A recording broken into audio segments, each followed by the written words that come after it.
கேது என்ன இருந்தாலும் நிழல் கிரகம், எதையும் வளர்க்கும் கிரகம் கேது அப்படின்னு சொல்றேன். அதுக்காக கேது குருவாயிட மாட்டார் இல்லையா? நீங்க புரிஞ்சுக்கணுன்றதுக்காக தான் அந்த இடத்துல கேது சுபர் அப்படின்னு சொல்றேன். கேது நிபந்தனைகளுக்கு உட்பட்ட சுபர். ராகு முழு பாவர். இந்த இடத்துல குரு இருக்கிறார். இந்த குரு 9ஆம் இடத்தில் இருக்கிறார். 9ஆம் இடத்தை இவர் சர்வ நிச்சயமாக வளர்ப்பார். இந்த குருவை போலவே 4ஆம் இடத்துல கேது இருக்கிறார்னு வச்சுக்குவோம். அவர் வளர்க்க போவது இல்லை. எதையும் வளர்க்கும் கிரகம்னு சொன்னேன். அதே எதையும் வளர்ப்பார்னா குருவுக்கு நிகரான சுபராக இவர் ஆகிவிட மாட்டார். ராகுவோடு ஒப்பு நோக்கும் போது கேது சுபர். இந்த வார்த்தையை அப்படியே மனசுல வச்சுக்கிட்டா தான் ராகு கேதுக்களை ஒரு மாதிரியாக புரிந்து கொள்ள முடியும். இங்கே ராகு 10ஆம் இடத்தை கெடுக்கிறார், சர்வ நிச்சயமாக கெடுக்கிறார்.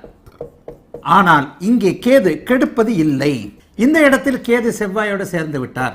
ஆட்சி பெற்ற செவ்வாயை மிக அதிகமாக தூண்டுகிறார், நல்லது செய்ய தூண்டுகிறார்.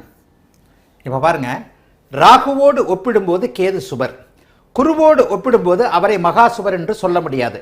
குருவோடு ஒப்பிடும்போது கேது நிபந்தனை சுபர்.